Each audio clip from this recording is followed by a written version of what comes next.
जय जगन्नाथ आपण मानकु स्वागत मोर ही चैनल टी को बंधुगण आजिर एही कार्यक्रमटी सिंह राशि व्यक्ति विशेषक गुरुत्वपूर्ण अटे कारण आजिर एही वीडियो रे आमे जानिबा सिंह राशि व्यक्ति विशेषक नवेम्बर मास 2025 किपरि रहिबो। तो कहिबाकू गले नवेम्बर मासटी आपणक पई बहुत खास हेबाकू जाउछि काहेकि ना आपणक राशि रे देवगुरु बृहस्पति द्वादश भावरे उच्चस्थ होई सारिछंती। तो एही नवेम्बर मासरु शनिदेव बक्रीरु मार्गी हेबाकू जाउछंती जहार फलस्वरूप एही नवेम्बर मासरे आपणकर किछि बड़ हेबाकू जाउछि। तो आजिर एही वीडियो रे आमे जानिबा एही नवेम्बर मासरे आपणक जीवन रे केउ सबु विशेष घटना घटिबाकू जाउछि। एहा सह आपणकर स्वास्थ्य, शिक्षा, प्रेम जीवन, वैवाहिक जीवन, भाग्य, कैरियर एवं व्यापार वाणिज्य किपरि रहिबो एही नवेम्बर मासरे सेही सबु विषय रे विस्तार रूप रे आलोचना करिबा। नवग्रह स्थिति संपर्क रे मध्य जानिबा एवं एहा सहित अशुभत्व ग्रह मानकर किछि प्रतिकार संपर्क रे मध्य जानिबा। सेथि पई आपणकर जदि सिंह राशि होई थाए तेबे वीडियो टी को स्किप न करी चैनल टी को सब्सक्राइब कर दियंतु एवं कमेंट बॉक्स रे भक्ति एवं श्रद्धार सहित जय मां लक्ष्मी और जय जगन्नाथ अवश्य रूप रे लेखंतु। तेबे बंधुगण एबे आसंतु जानिबा आजिर कार्यक्रम को आरंभ मध्य करिबा। तो आजिर एही कार्यक्रमटी जहाकि आपणकर जन्म राशि तथा चंद्र राशि उपरे आधारित अटे। तेबे राशि चक्रर 12 गोटी राशि मध्यरु पंचम राशिटी अटे सिंह राशि एवं सिंह राशिर राशि अधिपति हेउचंती सूर्य। आपणक प्रथम भावरे गोचर करूछंती केतु, तृतीय भावरे सूर्य एवं शुक्र, चतुर्थ भावरे बुध एवं मंगल, सप्तम भावरे राहु, अष्टम भावरे शनि एवं आपणकर द्वादश भावरे गोचर करूछंती देवगुरु बृहस्पति।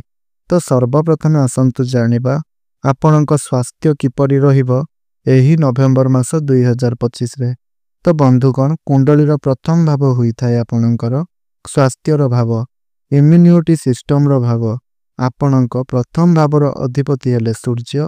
सूर्य आपणक कुंडलीर तृतीय भावरे गोचर करूछंती एवं प्रथम भावरे गोचर करूछंती केतु।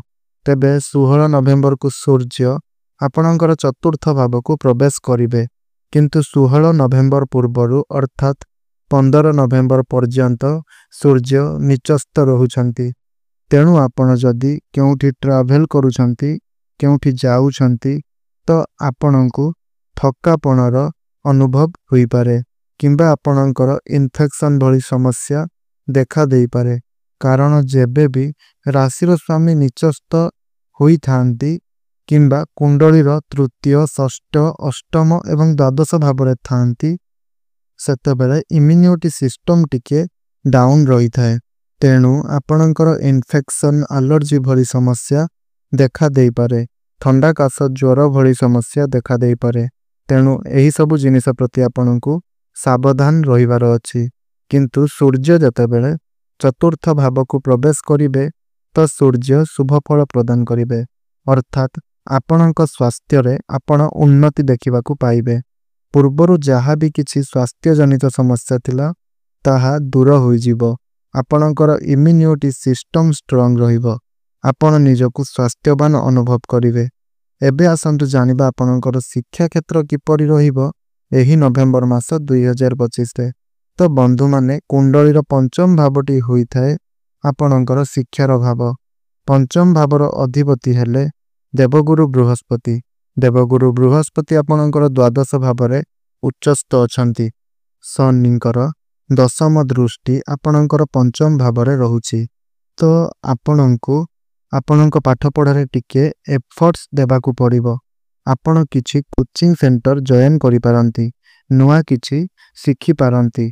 जेहेतु पंचम भावर अधिपति द्वादश भावरे गोचर करूछंती एवं गुरु जल तत्वर ग्रह अटंती तो आपण एही किछि स्थान को पाठ पढ़ा पई जाई पारंती जेउ स्थान गुडी करे एक सुंदर प्राकृतिक परिवेश रहिथिबो। आपणक शिक्षा क्षेत्र रे किछि नुआ परिवर्तन आसी पारे ତେବେ ଶନିଙ୍କର ଦୃଷ୍ଟି ଯେହେତୁ ପଞ୍ଚମ ଭାବରେ ରହୁଛି, ଆପଣଙ୍କ ମଧ୍ୟରେ ଟିକେ କନଫ୍ୟୁଜନ୍ ଦେଖାଦେଇପାରେ। କାର୍ଯ୍ୟରେ ବିଳମ୍ବ ଦେଖାଦେଇପାରେ, କିନ୍ତୁ କାର୍ଯ୍ୟରେ ସଫଳତା ନିଶ୍ଚୟ ମିଳିବ। ଯେହେତୁ ଦେବଗୁରୁ ବୃହସ୍ପତି ଆପଣଙ୍କ କୁଣ୍ଡଳୀରେ ଉଚ୍ଚସ୍ଥ ଅଛନ୍ତି, ତେଣୁ ପାଠପଢ଼ାରେ ଆପଣଙ୍କୁ ସଫଳତା ମିଳିବ। ଯଦି ନଭେମ୍ବର ମାସରେ କିଛି କମ୍ପିଟେଟିଭ୍ ଏକ୍ଜାମ୍ ରହିଛି, ପ୍ରତିଯୋଗିତାମୂଳକ ପରୀକ୍ଷା ଅଛି, ତ ସେଥିରେ ମଧ୍ୟ ଆପଣ ଉତ୍ତୀର୍ଣ୍ଣ ହେବେ। ତ ଏବେ ଆସନ୍ତୁ ଜାଣିବା ଆପଣଙ୍କ ପ୍ରେମ ଜୀବନ କିପରି ରହିବ ଏହି ନଭେମ୍ବର ମାସ 2025ରେ। ତ ବନ୍ଧୁଗଣ, କୁଣ୍ଡଳୀର ପଞ୍ଚମ ଭାବଟି ଆପଣଙ୍କର ଶିକ୍ଷା କ୍ଷେତ୍ରର ଭାବ ହେବା ସହ ପ୍ରେମ ଜୀବନର ଭାବ ମଧ୍ୟ ହୋଇଥାଏ ଏବଂ ଆପଣଙ୍କର ପଞ୍ଚମ ଭାବର ଅଧିପତି ହେଲେ ଦେବଗୁରୁ ବୃହସ୍ପତି। ଦେବଗୁରୁ ବୃହସ୍ପତି ଆପଣଙ୍କ କୁଣ୍ଡଳୀରେ ଦ୍ୱାଦଶ ଭାବରେ ଗୋଚର କରୁଛନ୍ତି। ଶନିଙ୍କର ଦୃଷ୍ଟି ଆପଣଙ୍କର ପଞ୍ଚମ ଭାବ ଉପରେ ରହୁଛି। ତେଣୁ ଆପଣ ଆପଣଙ୍କ ପାର୍ଟନରଙ୍କ ଉପରେ ଜିଦି ସ୍ୱଭାବ ଦେଖାଇ ପାରନ୍ତି। ଛୋଟ ଛୋଟ କଥାରେ ସେ ଅଭିମାନ କରିପାରନ୍ତି, କିନ୍ତୁ ଗୁରୁଙ୍କ ଦୃଷ୍ଟି ରହୁଥିବାରୁ ଆପଣଙ୍କର କନେକ୍ସନ୍ ବହୁତ ଷ୍ଟ୍ରଙ୍ଗ ରହିବ। ଆପଣ ମଧ୍ୟ ଏହା ଦେଖିବେ ଯେ ଆପଣଙ୍କ ଭିତରେ ଯେଉଁ ମନମତାନ୍ତର ହେଉଥିଲା, ତାହା ସବୁକିଛି ଠିକ୍ ହୋଇଯିବ। ଆପଣଙ୍କ ମଧ୍ୟରେ ଭଲ ପାଇବା ବହୁତ ଷ୍ଟ୍ରଙ୍ଗ ରହିବ। ଆପଣ ଦୁଇଜଣ ମିଶି କେଉଁଠି ବୁଲିବାକୁ ଯାଇପାରନ୍ତି। ତ ଏବେ ଆସନ୍ତୁ ଜାଣିବା ଆପଣଙ୍କର ବୈବାହିକ ଜୀବନ କିପରି ରହିବ ଏହି ନଭେମ୍ବର ମାସ 2025ରେ। ତେବେ ବନ୍ଧୁଗଣ, କୁଣ୍ଡଳୀର ସପ୍ତମ ଭାବଟି ବୈବାହିକ ଜୀବନର ଭାବ ହୋଇଥାଏ। ଆପଣଙ୍କର ସପ୍ତମ ଭାବର ଅଧିପତି ହେଲେ ଶନି। ଶନି ଆପଣଙ୍କର ଅଷ୍ଟମ ଭାବରେ ଗୋଚର କରୁଛନ୍ତି ଏବଂ ସପ୍ତମ ଭାବରେ ଗୋଚର କରୁଛନ୍ତି ରାହୁ।